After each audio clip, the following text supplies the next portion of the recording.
I'm Angela, and my life at 50 felt like a still pond, undisturbed and eerily quiet, until one scorching summer day shattered everything I thought I knew.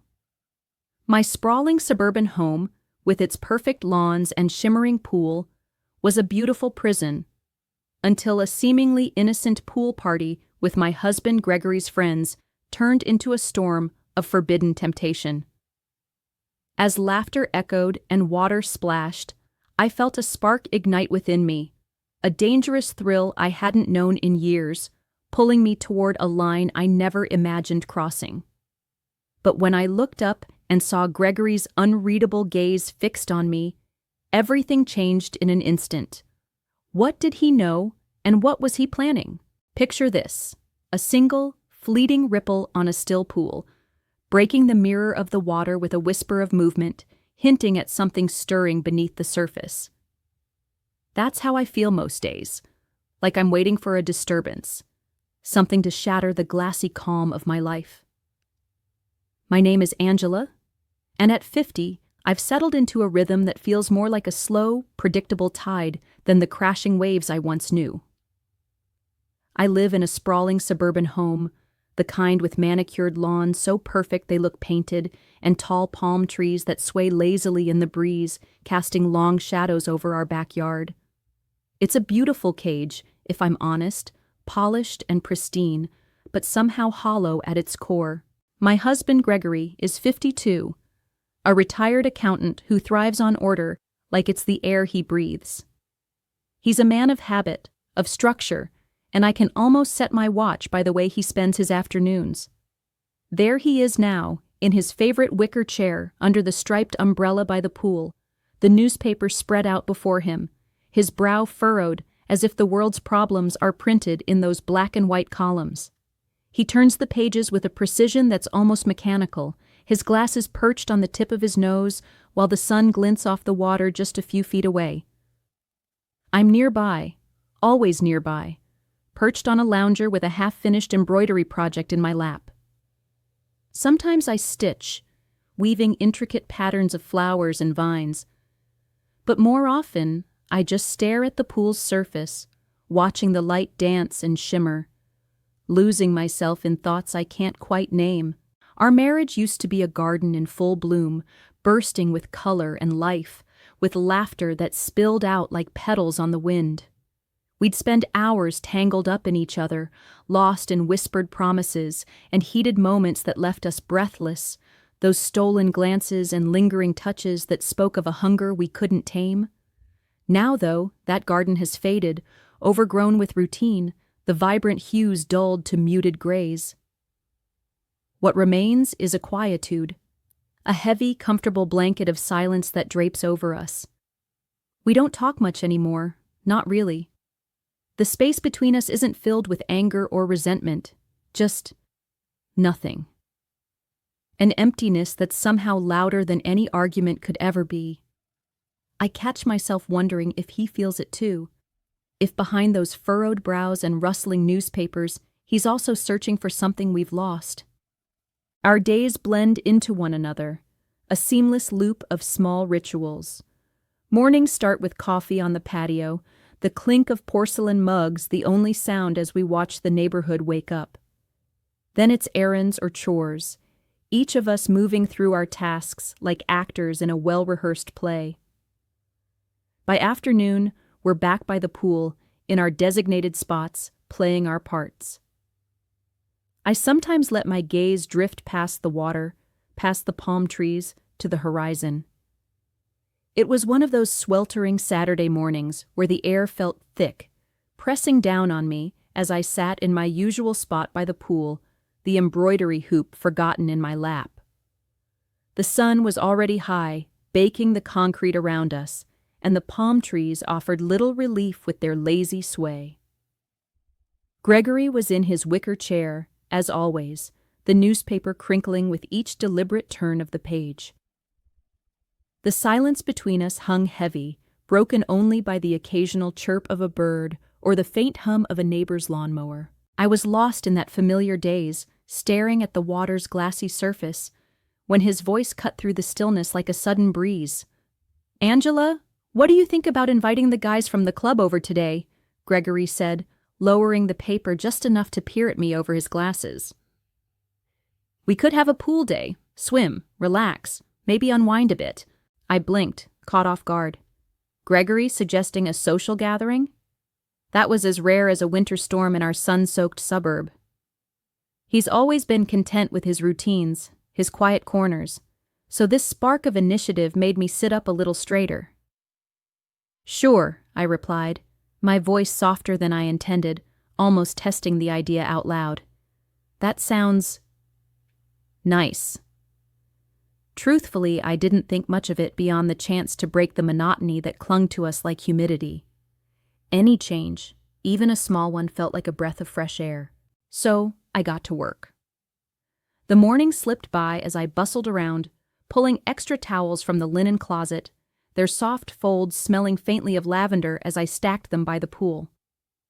I mixed a pitcher of margaritas, the tang of lime and tequila sharp in the air, and set it on the outdoor table with a tray of glasses that caught the sunlight in little prisms. Then I slipped into my modest one-piece swimsuit, the fabric hugging my frame in a way that made me pause in front of the mirror. Even with years of yoga keeping me toned, I couldn't help but feel self-conscious, smoothing my hands over my hips before throwing on a loose cover-up. I told myself it didn't matter. No one would be looking at me anyway. But the thought lingered as I adjusted the straps one last time. By noon, the sound of tires crunching on the driveway announced their arrival. I opened the gate to the backyard, and there they were. 4 men from Gregory's club, each carrying a different energy as they stepped into our space. First was Dante, 48, with a bronze tan that seemed to glow under the sun, his quick wit already shining through as he flashed a charming smile and said something about the heat being no match for our hospitality. Then came Marcus, a burly 50-year-old whose booming laugh echoed off the house as he clapped Gregory on the shoulder. Travis, 45, followed with a lean frame and a mischievous grin that hinted at trouble. The afternoon sun was relentless, pouring down on us as laughter and splashes filled the backyard. I watched Marcus and Travis cannonball into the pool, their shouts cutting through the heavy air, while Dante floated on his back, looking as at ease as if he owned the place. Something about the energy, the break from the usual stillness, tugged at me. I stood up from my lounger, my heart giving a little thump of anticipation. Why not? I thought. Why not let go, just for a moment? I shrugged off my cover-up, letting it fall to the ground, the fabric whispering against my skin. The one piece clung to me, and I felt a flicker of that old self-consciousness, but I pushed it aside. Stepping to the pool's edge, I dipped a toe in, then slid into the cool water, a shiver of exhilaration racing through me as the heat of the day melted away. I swam a few laps, the water gliding over my skin, each stroke pulling me further from the weight of routine. My muscles burned in the best way, waking up parts of me I'd forgotten. When I finally stopped, gripping the edge to catch my breath, I felt alive. Like a current had sparked under my skin. Climbing out, water streamed off me, dripping onto the hot concrete, creating little dark spots that vanished almost instantly. I was reaching for the steps when Dante appeared, his shadow falling over me. He extended a hand, his smile easy but sharp at the edges. I took it, his grip firm, steadying me as I stepped up. But then his hand lingered, sliding just a touch too long against my thigh, a subtle pressure that sent a jolt through me. My breath caught, and he looked at me, eyes glinting with something unspoken. "You have a body that can't be ignored," he murmured, his voice low, teasing, like a secret meant just for me. I let out a nervous laugh, heat rushing to my cheeks, but inside, something stirred, a dormant flame flickering to life, a mix of flattery and a thrill I knew I shouldn't feel. I glanced around, half expecting someone to notice, but the others had already wandered inside, their voices and laughter spilling out from the kitchen as they rummaged for more drinks. The backyard felt suddenly vast and intimate, just Dante and me by the pool, the air thick with something heavier than the humidity. He stepped closer, his presence pulling at me like a tide I couldn't resist. His hand brushed my face, fingers tracing a slow path down my neck, leaving a trail of heat in their wake. My heart pounded so loud I was sure he could hear it. I froze, caught between the urge to step back and the pull to lean in. I didn't move. I couldn't. The tension coiled tighter, a wire about to snap, and in that moment, I let myself fall into it. I have to confess something I've kept buried until now. Right there, on the lounger by the pool, under the flimsy cover of a hastily thrown towel, I crossed a line I never thought I would. With Dante, I let go of everything, every promise, every boundary, as the distant sound of waves from the nearby lake mixed with the rush of our hurried breaths. It was quick, reckless, a stolen moment of raw intensity. And I'm not going to lie to you. I felt no regret, not then. Only this electric, pulsing aliveness, like I'd been asleep for years and finally woken up. My skin hummed, my pulse raced, and for those fleeting minutes, I was someone else, someone untamed, someone free. But then, as the world came back into focus, as I adjusted the towel and tried to steady my breathing, I looked up and saw him. Gregory. He was still in his wicker chair under the striped umbrella, half hidden in the shade, but his eyes were on us. His phone was in his hand, angled just so, and I realized with a sickening lurch that he'd been filming. My stomach dropped, a cold dread washing over me. I braced myself for the storm. Anger, betrayal, the end of everything. I stood, legs shaky, meeting his gaze, expecting to see fury or pain, but there was nothing.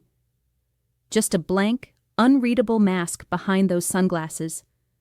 My mind spun, a whirlwind of questions tearing through me. What was Gregory thinking? Did he want this to happen? Was this some kind of twisted game he'd orchestrated? A test of boundaries I didn't even know we had? My heart was still racing from the encounter with Dante, but now it pounded with a different kind of intensity. Confusion, fear, and something I couldn't name. I stood there, frozen by the pool, water still dripping from my skin, feeling exposed in a way that went far beyond the physical. Dante, sensing the shift in the air, stepped back slightly, but his hand found mine again, a subtle pull that drew me closer. I should have resisted, should have walked away, but I didn't. The weight of Gregory's silent stare, the surreal permission it seemed to grant, overwhelmed me.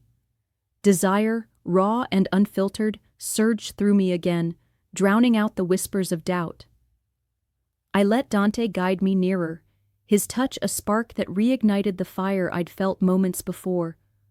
We lingered there, near the edge of the pool, the world narrowing to the heat of his breath against my ear, the way his fingers traced patterns on my arm. A silent promise of more. The sound of voices broke through the haze, pulling my attention. Marcus, Travis, and Eli emerged from the house, fresh drinks in hand, their laughter trailing off as they caught sight of us. I could see the shift in their expressions, confusion melting into curiosity, their eyes darting between Dante and me, then over to Gregory in the shade. My breath hitched, a part of me screaming to stop, to step back into the safety of the life I knew. But then I caught Gregory's subtle nod, a barely perceptible tilt of his head, and it was like a key turning in a lock. I didn't pull away. I couldn't. The air around us thickened, charged with an unspoken tension that seemed to draw the others in, one by one. Marcus approached first, his burly frame casting a shadow as he handed me a towel with a gruff, "You look like you need this." But his hand lingered as he draped it over my shoulders, a fleeting brush against my damp skin that sent a shiver down my spine. Travis was next, his mischievous grin wider now, as he leaned in close under the pretense of pointing out a ripple in the pool, his whisper low and suggestive, hinting at things left unsaid. Eli, quieter but no less intense, stood at the pool's edge, his gaze heavy as he offered a hand to steady me, his touch a quiet storm of its own. Each interaction was brief, a blur of contact and hushed words, hidden under the guise of casual gestures. Towels, drinks, a shared glance. But each one stoked the embers burning inside me. The sun blazed down, its heat searing my skin, mingling with the faint sting of chlorine that clung to me, mixing with the earthy scent of sweat in the air.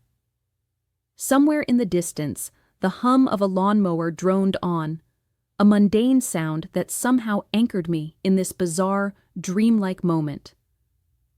My senses were heightened, every touch amplified, every whisper a shout in my mind. I felt the concrete under my feet, rough and warm, the occasional splash of water from the pool cooling my legs as I stood there, caught in a web of my own making. Inside, my emotions churned like a storm at sea. Guilt gnawed at me, sharp and insistent, reminding me of the vows I'd made, the life I'd built with Gregory. But there was something else too, a sense of liberation, a wild, untamed freedom I hadn't felt in years. It was as if I'd reclaimed a piece of myself, a part I thought had withered away under the weight of routine and silence. And then there was the power, raw and intoxicating, coursing through me with every look, every touch. I was no longer just Angela, the wife by the pool with her embroidery. I was something more, something dangerous and alive. My eyes kept drifting as the late afternoon sun dipped lower in the sky, casting long, golden shadows over the pool. The sound of car engines revving up signaled the departure of Dante, Marcus, Travis, and Eli. Their goodbyes were casual, a chorus of "see ya laters" and "thanks for the day," but there was something in their smirks, a knowing edge that hung in the air like a charged current. I watched them pile into their cars, the crunch of gravel under tires fading into the distance, leaving behind a stillness that felt heavier than the humid air itself. The backyard, once alive with splashes and laughter, now seemed eerily quiet, the only sound the gentle lapping of water against the pool's edge. And there I was, standing by the lounger, my skin still tingling from the day's whirlwind, feeling the weight of Gregory's presence just a few feet away. I reached for a towel, wrapping it around myself like a shield, the soft fabric clinging to my damp swimsuit as I tried to steady my racing heart. My body buzzed with leftover adrenaline, a restless energy that made my fingers tremble as I tucked the towel tighter. I sat down across from Gregory, the wicker chair creaking under me, and waited. The silence between us was a living thing, thick and suffocating, pressing down on my chest until I could barely breathe. He was still in his usual spot under the striped umbrella, his newspaper long since abandoned on the small table beside him. His phone rested there too, a silent witness to everything that had unfolded. I couldn't look at it without feeling a twist in my gut, a reminder of the lens that had captured moments I wasn't sure I fully understood myself. Finally, he moved. Gregory set his phone down with a deliberate slowness, the faint clink of it against the table sounding louder than it should have in the quiet. He removed his sunglasses, folding them with the same meticulous care he applied to everything, and when he looked at me, I felt pinned by the intensity in his eyes. It was a look I hadn't seen in years, not since the early days when every glance between us carried a spark, a promise. My breath caught, and I braced myself for whatever was coming. Anger, hurt, or maybe something worse. But when he spoke, his voice was low, steady, cutting through the haze of my thoughts like a blade. "I've watched us fade, Angela," he said, his gaze never wavering. "I couldn't stand it anymore. If this is what it takes to see you smile, to see you come alive again, then I'm not sorry." His words hit me like a wave, crashing over me and pulling me under. I sat there, frozen, my mind scrambling to make sense of what he was saying. He'd orchestrated this? The invitation? The day by the pool? The unspoken permissions I'd felt in his nods and silences? It hadn't been an accident or a betrayal caught on camera. It was intentional, a desperate move to shatter the glass wall that had grown between us. My throat tightened, and I felt the sting of tears pricking at the corners of my eyes, not out of sadness, but from the raw, overwhelming truth of it all.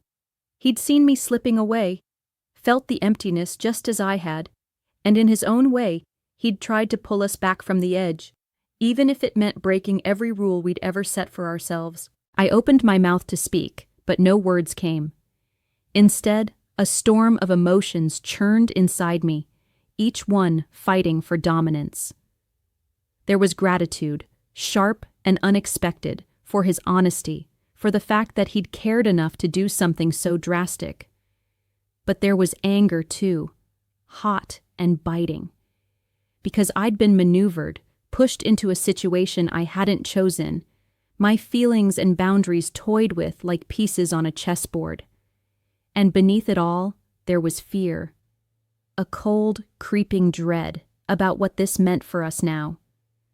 Where do you go after something like this? How do you rebuild when the foundation you thought you knew has been cracked wide open? I looked at him, searching his face for answers, but all I saw. The next morning, I waked to the gentle trill of birds outside my window, their songs weaving through the quiet like a soft thread. My skin still carries the faint tang of chlorine, a lingering reminder of yesterday's chaos that clings to me as I roll out of bed. My body feels heavy, not just from the physical exertion, but from the weight of everything that unfolded by the pool. I pull on a robe, the fabric cool against my skin, and pad barefoot down the stairs, each step a quiet descent into whatever this new day holds for Gregory and me. As I reach the kitchen, I see him there, standing by the counter with a mug of coffee in his hand, steam curling lazily into the air. His posture is relaxed, almost too casual, as if the storm of yesterday never happened. My eyes catch on a stack of towels piled high on the counter, bright, plush, and absurdly numerous, like he's preparing for an army of swimmers. He must have ordered them overnight, a silent gesture I can't quite decipher. He turns as I enter, and his gaze meets mine, a small, cryptic smile playing on his lips. It's not a smile of judgment or anger, but something else, something that sends a shiver down my spine. "We're in for a hot summer," he says, his voice low, almost a murmur. But the words carry a weight that settles deep in my chest. I freeze for a moment, my breath catching as I try to read the layers beneath his tone. There's no shutting down, no closing the door on what happened. Instead, it feels like an invitation, a subtle nudge toward a path I'm not sure I'm ready to walk. My fingers tighten around the edge of my robe, and I nod slowly, a mix of unease and intrigue swirling inside me.